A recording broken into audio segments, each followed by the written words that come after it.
Kidney stones can present in different ways. Their treatment depends on their size, location, and a few other things. Hello, this is Dr. Babeir, and in this video, I go over kidney stones, how they form, how they typically present, and the treatment options that are commonly offered. Let us review the anatomy of the urinary tract. The kidney is where urine is produced. It's the size of a fist and is located in the upper part of the abdomen. Urine drains through the ureter, which is a thin tube that connects the kidney to the urinary bladder. The urinary bladder is located in the pelvis and allows us to accumulate urine until it's appropriate to urinate through the urethra. There are different types of kidney stones. There are calcium stones, uric acid stones, stones that result from presence of bacteria in the kidney, and a few other types. Stones commonly form as a result of precipitation and aggregation of crystals. The presence of a stone in the kidney or ureter may not be associated with pain. If your stone is small, increasing fluid intake will facilitate its passage, ideally 70 to 80 ounces a day, which is 2 to 3 liters. If your stone causes blockage, you may start having pain in the flank, nausea and vomiting, and or see blood in the urine. If your stone moves to the middle part of the ureter, the pain will spread towards the groin.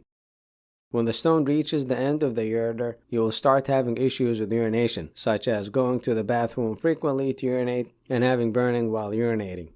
Your doctor may consider what's known as conservative treatment, which is basically taking pills to alleviate the pain and prevent the vomiting, along with drinking plenty of fluids. The goal of this approach is to manage the symptoms while allowing the stone to pass on its own. If your stone causes complications, such as infection, your doctor may decide it's best for you to stay in the hospital to receive fluids and antibiotics and or have a surgical procedure to relieve the blockage. Relieving the blockage can be accomplished by removing the stone or placing a temporary stent. The stent is a thin plastic tube that's inserted through a camera. The stent will be removed after the stone has been broken. There are different ways to break stones. Choosing the best option depends on the type, size, and the location of the stone. Uric acid stones, for example, can be dissolved by increasing the alkalinity of the urine. This is accomplished by taking sodium bicarbonate, which is available in pill form.